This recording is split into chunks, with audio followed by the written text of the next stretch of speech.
Hello hello ଆପଣମାନଙ୍କୁ ନମସ୍କାର। ତ ଏଇଟା ଖୁଦୁରୁକୁଣୀ ଓଷାର ତୃତୀୟ ପାଳି। ତ ଫାଷ୍ଟ ଗଲୁ ବରୁଣ ଦେବତାଙ୍କ ପୂଜା କଲୁ, କଳସରେ ପାଣି ଆଣିକି କଳସକୁ ପୂଜା କରିକି ଘରକୁ ପଳେଇ ଆସିଲୁ। ତାପରେ ଏଇଠି ଦେଖନ୍ତୁ ମାଆକୁ ଆମେ ରେଡ଼ି କରିଦେଇଛୁ, କେତେ ସୁନ୍ଦର ଦେଖାଯାଉଛନ୍ତି। ତାପରେ ଏଥର ପାଳିରେ 3 ଜଣ ମା ଆସିଛନ୍ତି ନୂଆ। ତ ଏଠି ଦେଖନ୍ତୁ ଦେଇ ଆଣିକି ରଖୁଛି, ଏଇଠି ଭାଉଜ ନମସ୍କାର କରୁଛନ୍ତି। ତାପରେ ଏଠି ଦେଖନ୍ତୁ ସମସ୍ତେ ନିଜ ନିଜ କାମରେ ଲାଗି ପଡ଼ିଛନ୍ତି, କାରଣ ଆମର ଯେଉଁ 3 ମା ଆସିଥିଲେ ତ ତାଙ୍କ ପାଇଁ ଏଇଠି ମୁଁ କଳସ ରେଡ଼ି କରିଦେଉଛି। ତ ସାଇଡ଼ରେ ଦେଖିପାରୁଥିବେ ଭୋଗ କଟା ହେଉଛି। ତାପରେ ଏଠି ମାଆଙ୍କୁ ପ୍ରତିଷ୍ଠା କରିଦେଲି। ପ୍ରତିଷ୍ଠା କରିସାରିଲା ପରେ ପେପର କାଢ଼ିଦେଲି। ପେପର କାଢ଼ି ସାରିଲା ପରେ ତାଙ୍କୁ ଯେମିତି କଳା ଚୁଡ଼ି ସିନ୍ଦୁର ତାଙ୍କ ମୁଣ୍ଡ କୁଣ୍ଡେଇ ଦେଲି, ତାଙ୍କ ମିରରରେ ମୁହଁ ଦେଖେଇଦେଲି।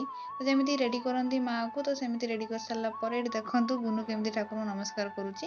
ତାର ଫୁଲ ହାର ଏଠି ମାଆକୁ ପିନ୍ଧେଇ ଦେଉଛି। ପିନ୍ଧେଇ ଦେଇ ସାରିଲା ପରେ ଏଠି ମାଆଙ୍କୁ ପୂଜା କରିଦେଲି। ତ ପୂଜା କରିସାରିଲା ପରେ ଦେଖନ୍ତୁ ଆଉ ମାଆ କେତେ ସୁନ୍ଦର ଦେଖାଯାଉଛନ୍ତି ନା। ତ ଆପଣମାନେ ଦେଖିବେ କି ନେକ୍ସଟ ପାର୍ଟରେ ଆଉ କ'ଣ ସବୁ ପୂଜା ହେଲା। ତ ନେକ୍ସଟ ପାର୍ଟ